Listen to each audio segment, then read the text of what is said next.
Right. I'm off to deal with the fate of the planet. Be gentle with them. Oh, you know me, Mark. Kid gloves, but made from real kids.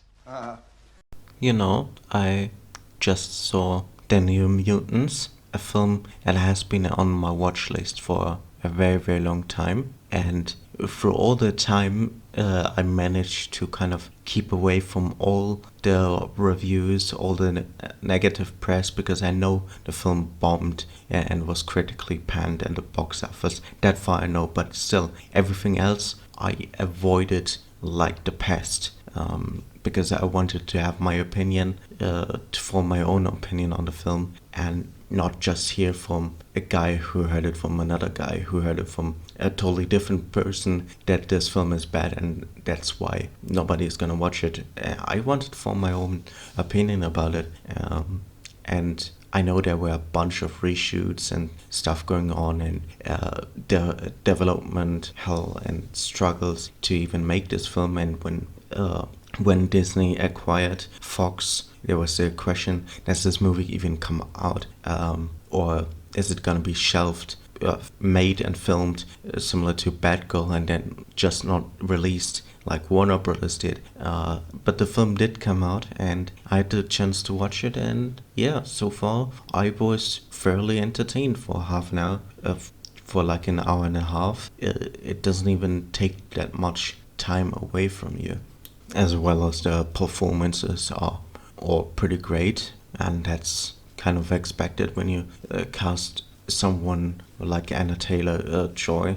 So that was refreshing, and it also feels, just because of the influx of superhero media and stuff, so this felt very different. But I know there were clear disjointed parts overall, because originally they pitched it as a horror film, and that was the main direction for the most part going on. But then you have also lighter moments and stuff, and really goofy comedy moments. I feel like in the middle and towards the end, or in general lighter tone scenes that felt they were done retroactively to make the film better, as well as some tie-ins to the Logan film. And I think that was just to improve the New Mutants film itself, to have these connections to the Logan timeline, or that future that's presented in the Logan film, to have it set better. Now, let's go through the various characters, I would say. First of all is Magic, played by Anna Taylor-Joy. She probably stands out as the most because she's kind of the most outlandish character, and I would have liked if the film had focused a little bit more on the fact that she has siblings, because Magic, or Illyana Rasputin, is the little sister of Colossus, one of my favorite mutants in Marvel Comics, and then there's also another brother, Mikhail Rasputin, but that doesn't matter. And then we have Cannonball, which Charlie Heaton, I liked him as Cannonball, as Sam, and there are a bunch of goofy children in the comics too, so I would have liked to focus a little bit more focus on that aspect, to just a reference, or in one of the conversations he mentions that he has siblings who also have powers, because there are like 10 goofy children, and 5 of them are normal and 5 of them are mutants.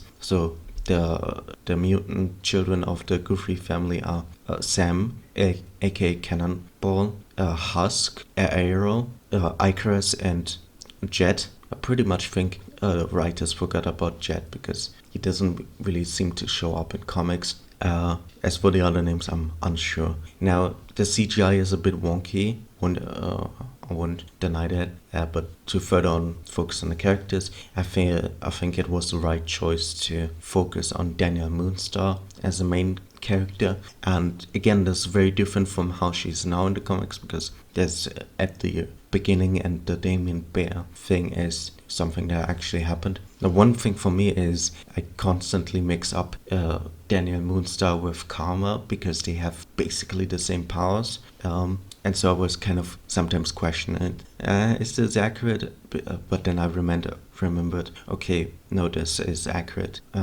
You're thinking of Karma, which is a different character. And then Wolfsbane is also there. She gets I think fair enough focus in the story. Maisie Williams does a good job with the character and make it believable. Now, obviously, there isn't that much budget to show the actual transformation stages of Wolfsbane, for example, when she goes more into the wolf side, but it's still humanoid, similar to a werewolf. But what I noticed was there was a nice mix-up between CGI parts and practical effects for her transformation, which looked great. And I would have loved if they had used for magic also some more practical effects with the arm protection and the sword. And then the person who gets the least amount of focus is Sunspot, unfortunately. Now, we've seen Sunspot before in the Days of Future Past film, but there he also felt like he was just filling up screen. Here we get a little bit more, but I don't know, maybe some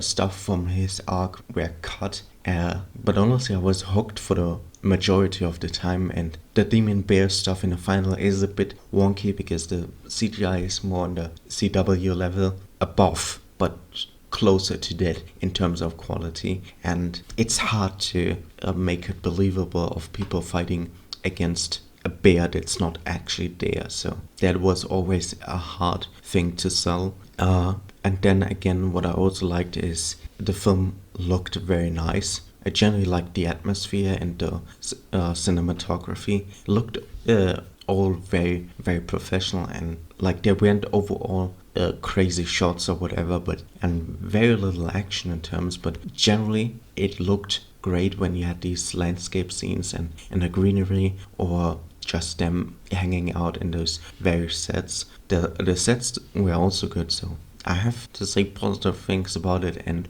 I kind of get why people were very critical towards the film, because it came out around a time where there were just a lot of superhero films, and also people were like, do we need a New Mutants film? And most people were like, we don't need it. And like I said, the Demon Bear looks wonky, and some people were probably like, this is hilarious and not to be taken seriously. I, for example, have seen crazier shit in comics and also on comic television. For example, a bunch of disembodied asses chasing characters through a hallway. Yes, that's an actual thing. So I just am accustomed to comic craziness. And yeah, overall, I was entertained. I would still give it around 5 to 6.5, because while there is a lot of stuff that I like, I think it's one of those movies where the more you think about it, the more you dislike it. And I don't want to dislike this film at all, because I see the effort and I see good performances, and overall I do believe this is a better ending to the X-Men franchise than Dark Phoenix. Don't forget to subscribe. Now get the fuck out of my driveway.